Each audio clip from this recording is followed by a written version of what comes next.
Assalamualaikum warahmatullahi wabarakatuh. Sahabat-sahabat sekalian, kita bertemu lagi di podcast Maritime Corner atau Pojok Maritim untuk mendiskusikan berbagai isu, masalah, topik terkait kelautan, perikanan, dan kemaritiman. Kali ini kita akan mendiskusikan topik terkait penjualan sebuah pulau lagi. Jadi pagi ini ada berita yang dilansir di Kompas, harian Kompas, tanggal 30 Januari 2021, menyebutkan sebuah pulau, Pulau Lantigiang di Kabupaten Selayar, Sulawesi Selatan, diduga dijual dengan harga 900 juta rupiah, di mana DP-nya sudah diberikan sebesar 10 juta rupiah. Ironisnya, pulau yang dijual ini merupakan satu pulau yang berada dalam gugusan Taman Nasional Takabonerate, Kabupaten Selayar. Takabonerate ini atol terbesar ketiga di dunia yang menjadi simbol ikon di Indonesia. Apa alas penjualannya?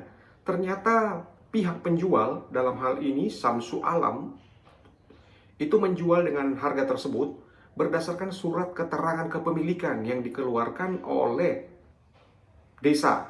Bahkan Sekdes mengeluarkan surat kepemilikan, keterangan kepemilikan, sehingga itu menjadi landasan untuk menjual pulau tersebut. Pulau tersebut dijual kepada Asdiati, akhirnya sudah diberikan DP, down payment, uang muka, ini sebesar 10 juta rupiah. Sahabat-sahabat sekalian, jual beli pulau ini sebenarnya sudah sangat sering terjadi dan sudah sangat sering heboh. Ini setiap ada berita seperti ini berbagai media akan langsung membahas beberapa isu penjualan pulau yang pernah muncul. Misalnya Pulau Kiluan di Lampung, ini sempat dijual dulu. Kemudian Pulau Malamber di Kabupaten Mamuju Sulbar sempat akan dijual. Kemudian Pulau Simakakang, Mentawai, Sumbar, ini juga isunya tempo hari penjualan pulau dan penutupan akses oleh resort. Kemudian Pulau Kauna, Guang, Panjang, Malimbu di Kabupaten Selayar juga isunya penjualan pulau. Kemudian Pulau Bidadari di Labuan Bajo, ini juga penjualan pulau atau penutupan akses PMA. Nah, setiap ada informasi penjualan pulau ini, itu kita bereaksi. Karena apa? Tentu saja kita tidak ingin melihat satu pulau-pulau kecil kita yang luar biasa manfaatnya, luar biasa fungsinya dikelola dengan secara serampangan. Nah, bagaimana sebenarnya perangkat yang ada dalam tata kelola kita? Bolehkah pulau-pulau kecil kita dijual? Baik kepada korporasi, perorangan, atau kepada asing. Mengacu hal tersebut, kita bisa melihat Undang-Undang Dasar 45, Pasal 33, bumi, air, dataran, dan air dikuasai oleh negara dan digunakan sebesar-besarnya untuk kemakmuran rakyat. Jadi negara berdaulat untuk melakukan pengelolaan ini. Yang kedua, kita mengacu kepada Undang-Undang Pesisir dan Pulau-Pulau Kecil 2014 terkait itu. Kemudian ada juga Undang-Undang Tata Ruang, kemudian ada juga Undang-Undang Pokok Agraria. Kemudian ada turunannya di situ, ada berbagai turunan, di mana Permen Agraria misalnya dari sisi pemilikan, itu menggambarkan bahwa penguasaan lahan itu maksimum 70% di kawasan pulau, di mana 30%-nya harus tetap dikuasai oleh negara.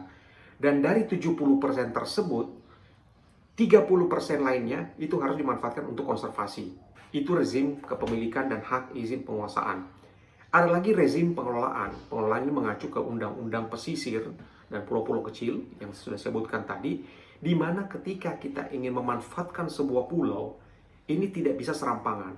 Di situ itu ada satu fungsi perencanaan, pemanfaatan, pengelolaan, kemudian termasuk juga fungsi pengendalian dan pengawasan di situ, di mana ada rujukan dan tahapan yang harus dilakukan.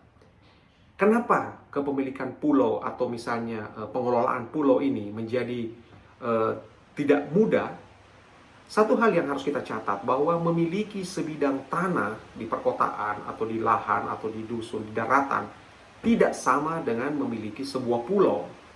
Kenapa? Sebuah pulau itu memiliki fungsi yang sangat-sangat strategis. Pertama, pulau itu sebuah pulau memiliki fungsi kedaulatan negara. Hadirnya pulau tersebut memiliki makna kedaulatan. Apalagi kalau pulau-pulau tersebut berada di kawasan perbatasan, di mana isu-isu ini sering terjadi juga. Kita ingat kasus Sipadan Ligitan, ini sampai heboh, sampai ke Mahkamah Internasional untuk mendiskusikan hal tersebut, karena begitu pentingnya masalah kedaulatan. Kemudian yang kedua, pulau-pulau kecil itu menjadi bagian dari proses lalu lintas pelayaran orang, singgah, datang, pergi, lalu lintas di sekitarnya juga adalah alur pelayaran. Bukan hanya orang, organisme juga itu lewat di situ. Di berbagai jenis ikan, berbagai organisme tumbuh hidup menjadi bagian dari proses di sekitar pulau tersebut. Kawasan kepulauan itu juga ternyata bukan hanya urusannya lahan titik di situ dan pasir, tidak. Di situ sebuah pulau itu memiliki kawasan ekosistem di sekitarnya. Ada ekosistem terumbu karang yang luar biasa indah, apalagi kalau pasir putih pasti terumbu karangnya ada di situ. Ada ekosistem mangrove kadang-kadang di situ. Ada juga padang lamun dan berbagai macam jenis ekosistem yang ada di situ yang hidup berasosiasi dengan berbagai ribuan jenis organisme yang ada di situ. Sehingga ini nilainya sangat-sangat tinggi. Kemudian belum lagi satu pulau, kadang-kadang dia merupakan satu dari kesatuan gugus pulau. Ada misalnya Kepulauan Spermonde, ada kepulauan misalnya di Takabonerate, ada misalnya kepulauan di berbagai lokasi. Itu memiliki satu fungsi antara pulau yang satu dengan yang lain. Sehingga kita tidak bisa mendudukannya sebagai satu pulau ansih. Sehingga harus dilihat hubungan antara satu pulau dengan lainnya memiliki keterkaitan baik ekologis, sosial, maupun secara ekonomi memiliki fungsi di situ. Di mana nelayan-nelayan sehingga memanfaatkan menjadi mata pencahariannya, itu juga merupakan faktor yang sangat strategis di situ. Belum lagi fungsi fisik dan amenities yang ada dari sebuah pulau. Kenapa orang mau ke pulau? Rata-rata ingin memanfaatkan alam, ruang luar biasa keindahannya, berbagai macam ketenangan segala macam, sehingga orang ingin memanfaatkan pulau tersebut. Ada lagi fungsi fisiknya. Fungsi fisik dari sebuah pulau ini bisa untuk arus dan berbagai macam hal. Ini sangat strategis untuk menjaga sebuah kawasan daratan yang ada. Jadi harga sebuah pulau ini terlalu mahal untuk bisa diberikan atau dimiliki kepada satu orang perorangan, korporasi, apalagi kalau dikelola secara serampangan. Sehingga kita harus pertegas bahwa pulau tidak boleh dimiliki oleh perorangan, korporasi, apalagi asing, dan apalagi dikelola secara serampangan. Ini aturan-aturan harus diperketat untuk memastikan ini tidak dilakukan, diberikan secara serampangan. Berapa jumlah pulau Indonesia? Diperkirakan 17.000 lebih jumlah pulau Indonesia. Saat ini sekitar 17.491. Ini sudah diproses, ada proses toponimi, penamaan, survei, titik, lokasi, sudah diidentifikasi semua. Dari jumlah tersebut, 16.671 ini sudah didepositkan, dilaporkan ke PBB dan sudah di-store dan sudah diterima oleh PBB. Sisanya masih dalam proses. Nah, apa yang dimaksud pulau kecil sebenarnya? Jadi rezim pulau kecil ini berbeda dengan pengelolaan darat. Menurut Undang-Undang 27, pulau-pulau kecil itu adalah yang antara lain yang ukurannya di bawah 2000 km. Jadi sebenarnya definisi pulau kecil ini masih belum spesifik. Karena di Indonesia itu sekitar 16.852 pulau di Indonesia itu ukurannya bahkan di bawah 100 km persegi. Jadi sebenarnya pulau sangat kecil atau pulau mikro. Dan ini jumlahnya 96% lebih itu adalah pulau-pulau mikro. Sehingga Indonesia harus sangat strategis dalam merawat, mengawal dan melakukan pengelolaan terhadap pulau-pulau kecil ini. Jadi kalaupun mau dimanfaatkan untuk misalnya pariwisata atau pengembangan perikanan atau resort dan sejenisnya, konservasi, ini harus dipastikan sejalan dengan nilai-nilai keberlanjutan. Jangan sampai pemanfaatannya ekstraktif, jangan sampai pemanfaatannya serampangan, jangan sampai pemanfaatannya justru menutup akses kepada masyarakat, nelayan, segala macam, atau melahirkan konflik-konflik baru. Terlalu mahal harga sebuah pulau kecil dibandingkan dengan nilai-nilai nominal yang ada. Dari sini, saya bisa menyarankan beberapa hal. Yang pertama, pihak ATR, Kementerian Kelautan dan Perikanan, ini segera melakukan akselerasi untuk melakukan sertifikasi pulau-pulau kecil itu atas nama negara. Karena terus terang, mayoritas pulau-pulau kita, apalagi banyak sekali yang belum dihuni, ini belum memiliki sertifikat. Agar apa? Tidak bisa diklaim oleh pihak-pihak manapun.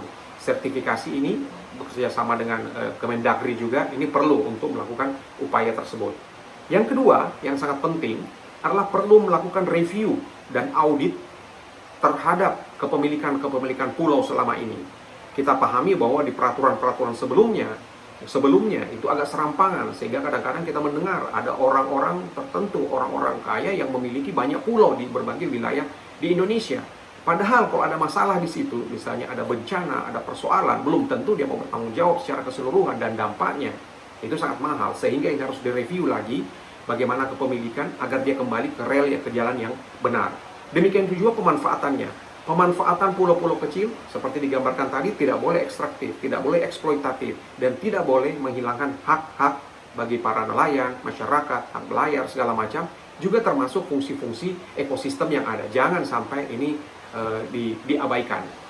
Kemudian untuk jumlah pulau yang berpenduduk, itu ada kecil yang berpenduduk, ada 1732, ini perlu mendapatkan perhatian khusus dari pemerintah. Karena pulau-pulau kecil ini seringkali sangat-sangat diabaikan atau tidak mendapatkan akses pembangunan yang realistis dibanding kawasan-kawasan perkotaan atau di daratan utama. Ada yang tidak punya air bersih, tidak punya listrik, tidak punya internet, tidak punya fasilitas segala macam. Puskesmas, sarana pendidikan, sarana kesehatan itu minim di situ. Sehingga akses strategi untuk memanfaatkan agar pulau-pulau kecil ini mendapatkan juga peluang-peluang pembangunan yang realistis, ini perlu didorong. Demikian juga opportunity untuk ekonomi, sarana dan fasilitas yang memadai, ini perlu didorong agar apa? Penduduk-penduduk di pulau-pulau kecil tersebut atau pulau-pulau sangat kecil tersebut ini juga punya potensi dan kemungkinan untuk berkembang, tumbuh berkembang dan menjadi faktor produktif dalam pembangunan negara. Kemudian untuk investasi, ini hati-hati investasi. Kata investasi sering menjebak, membuat kita merasakan mendapatkan manfaat dana, tapi akhirnya kita kehilangan banyak sekali. Itu tadi, syarat-syarat ekstraktif, eksploitatif, ini harus diabaikan. Pastikan ini sejalan dengan penataan ruang, rencana zonasi, karakteristik wilayah, dan juga persetujuan masyarakat atau pihak setempat. Kadangkala masyarakat tidak dilibatkan dalam proses-proses ini. Pihak daerah berperan sangat penting untuk mengawal hal ini. Kemudian yang terakhir, perlindungan masyarakat lokal dan adat ini perlu dipastikan ada di pulau tersebut. Jangan sampai ketika ada pihak luar yang masuk atas nama apapun, ini akhirnya bisa menggusur mereka, menghilangkan hak masyarakat adat, mengurangi peran-peran masyarakat setempat dalam kemungkinan untuk pembangunannya. Karena ada kearifan lokal, ada berbagai macam hal-hal yang sangat bagus di pulau-pulau kecil yang kadang-kadang diabaikan demi atas nama pembangunan. Saya kira ini yang bisa kita sampaikan terkait isu pulau kecil ini. Yang jelas untuk pulau Lantigiang ini tidak boleh terjadi. Kemudian ini harus diusut tuntas dan dipastikan tidak ada lagi pulau-pulau kecil di Indonesia yang diperjualbelikan seenaknya. Demikian pula pengelolaannya, ini harus sangat berhati-hati, jangan sekedar kejar setoran dana atau devisa saja. Demikian, kita bertemu lagi dalam topik kelautan, perikanan, dan kemaritiman lainnya. Assalamualaikum warahmatullahi wabarakatuh.